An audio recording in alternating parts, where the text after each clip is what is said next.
Hello there, my fellow rushers, how are you doing today? King Rex here, and we're back to the actual fan-made hero reviews.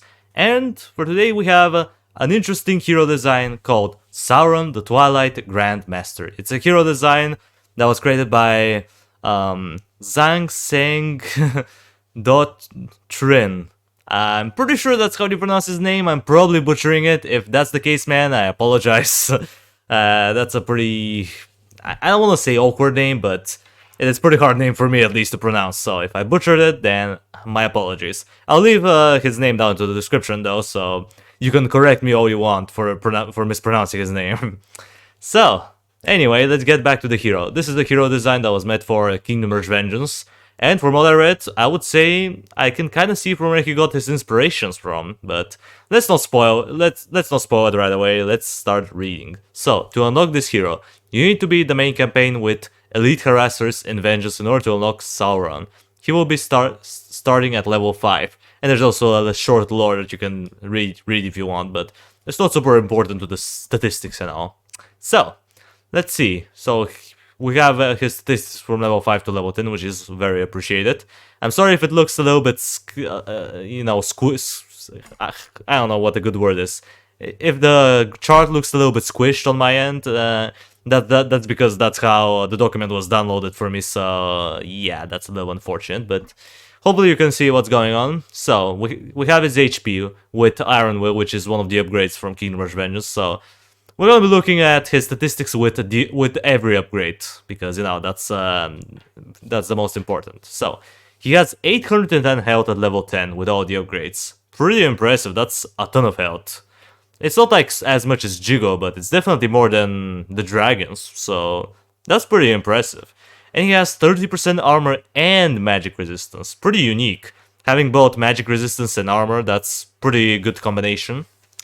And if you do the quick calculations, he has about 1157 efficient HP to both enemies that do magic or physical damage. The only exception is enemies that do true damage, but 810 health is still a lot, so it's gonna be pretty difficult to chop through this guy. Even though his armor and magic resistance may not have such a high number, he does have a lot of health, so he's still a rather tanky dude. So his attack, with one-man army. Now, he does have both melee and ranged attack. That's what the M and R means. M is for melee, R is for range, just as an FYI. So, his melee damage is actually stupendously high. 115 to 144 with 1 second attack speed. That is quite a lot, sir. That's 129.5 damage per second. Now, he doesn't specify the type of damage, so I would assume it is physical damage, but still, that's a lot of damage per second. That's very impressive. And then his ranged attack, it deals only between 35 to 69 attack damage, and it does have much slower attack rate, 1.8 seconds. So he's only gonna deal 28.8 damage per second on average, which is not the best. It's not atrocious, but it seems kinda bad. But you're gonna see why it's good in a minute. So he has fast movement speed, which is good.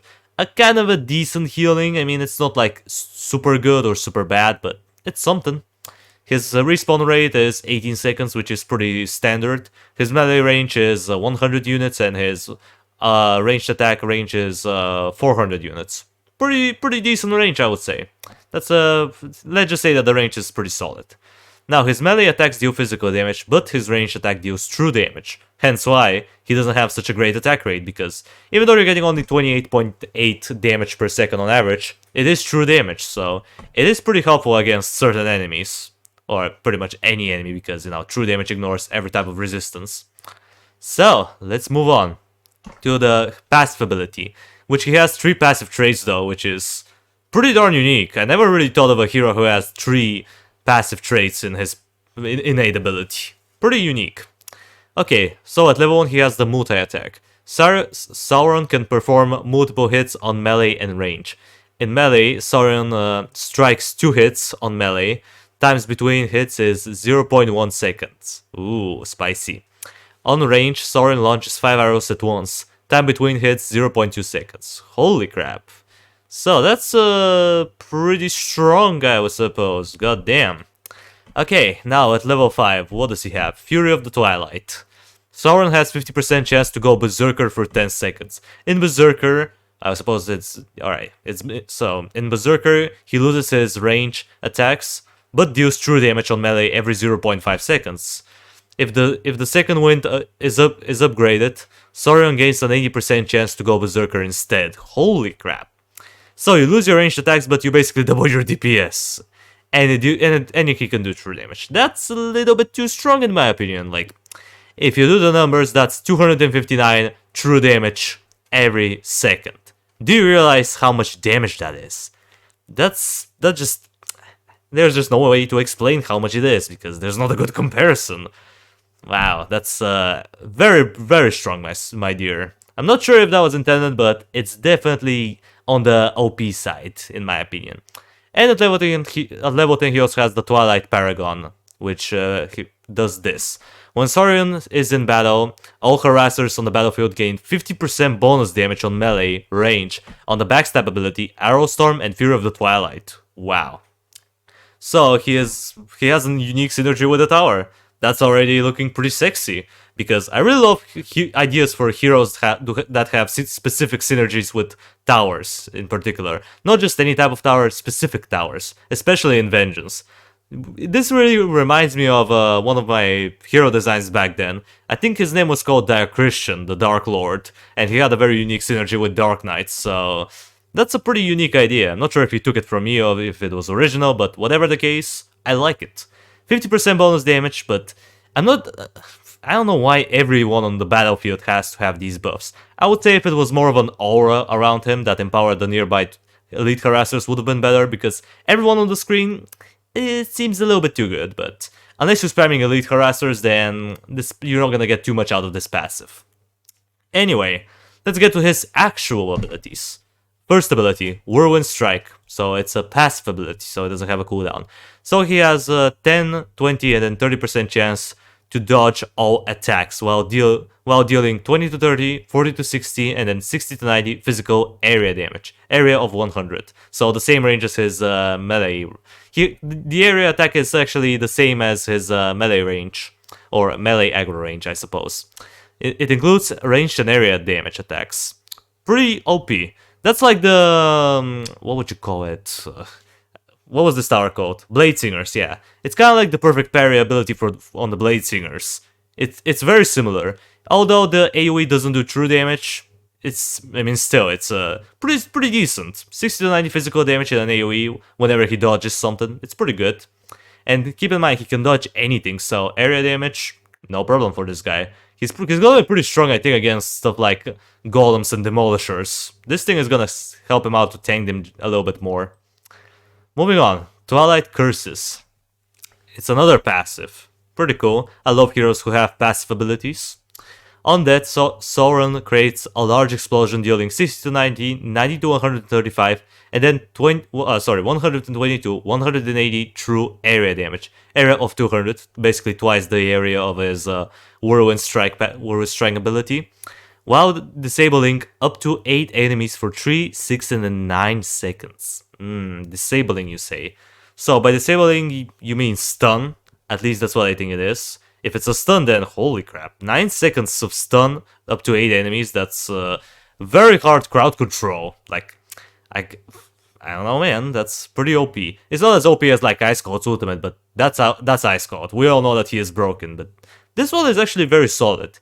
Even though like the 9 seconds may seem OP alongside with a small amount of area damage, keep in mind that he has to die, and remember, he has 810 HP with 30% armor and magic resistance, so your enemies are gonna have a tough time chopping through his health. But whenever he's about to die and you know that you can't save him, just send him in the middle of a gigantic wave, let him explode, do area damage, and stun a bunch of enemies. At least that's how I would do if this hero was implemented into the game.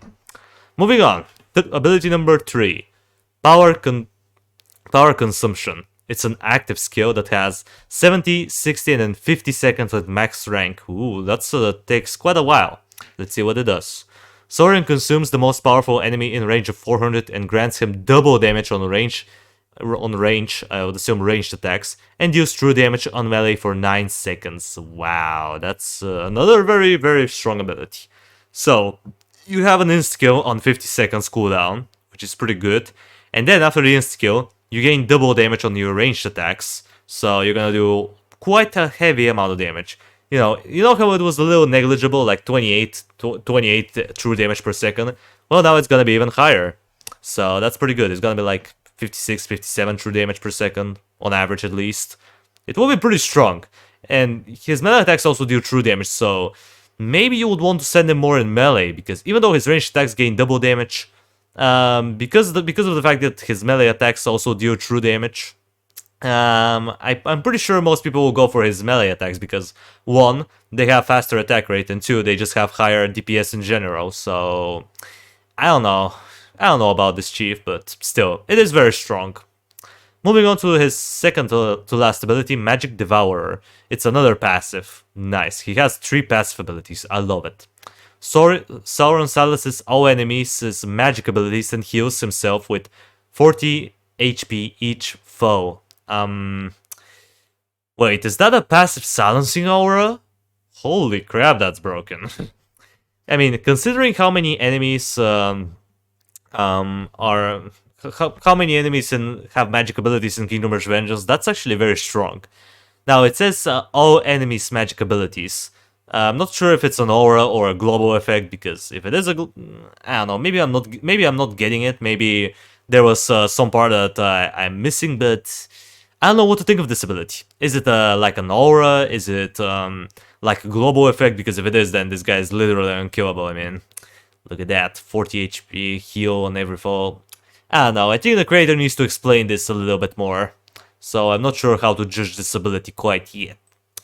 Okay, moving on to the last ability, which is his hero spell called Chaos Summoner. 70 seconds cooldown, and it's pretty pricey. Let's see what it does. Switch to summon a powerful Twilight Golem or Black Rain from each use. Twilight's Golem will be summoned for 50 seconds. Oh, interesting. So he has a pretty long... he lasts for quite a while. He has high health bar and deals area damage. Immune to insta-kills and can be controlled. Ooh, interesting. So it's a... portable super strong unit. And by the way, I'm not sure if you've noticing the stats of the Golem, but they're actually the same from Kingdom Hearts Origins. The HP, the armor, the attack damage, and of course the movement speed. They're pretty much the same as Kingdom Hearts Origins on their difficulties. 3200 HP is on casual difficulty, 4000 is on normal, 4500 is on veteran, and 5000 is on impossible mode. So that's a pretty nice little reference that he was able to sneak in. I like that. So let's see, that's basically his other part of the ability. So if you don't want to summon the Golem, you can use the Black Rain, and here's what it does. It summons 3, 6, 9, and then 12 black arrows that deal 200 area true damage each. Ooh, that's actually pretty darn strong. Even though the area is pretty small, only 80, that's a lot. 200 damage per arrow. That's way over 2000. That's like 2400 true damage if all of the arrows manage to hit. Imagine the single target damage on this thing. So, that's very good. It'll be pretty hard to pick what to get though. I mean, sure, 2400 true damage, you will be thinking, yeah, I'm gonna pick that every time, but in some situations, the Golem can actually be very strong. Because keep in mind, 5000 health and 90% armor, he is very, very rarely gonna die, if ever. I doubt that this Golem is ever gonna die, actually. Unless you're facing off a boss or enemies that do a lot of magic damage or just have a lot of burst in general. But this Golem will be pretty tough to take down, let's just say that. I do love this. And now, here we go with the quotes and the notes. So, let's get on with the quotes. Gear up, my brothers. That's his quote when he is selected. You shall die. You can run, but you can't hide. Fight me, if you can. And his death quote, I shall remember this. Alright, pretty cool quotes. Pretty good. Now let's see the notes and see what the creator has to say.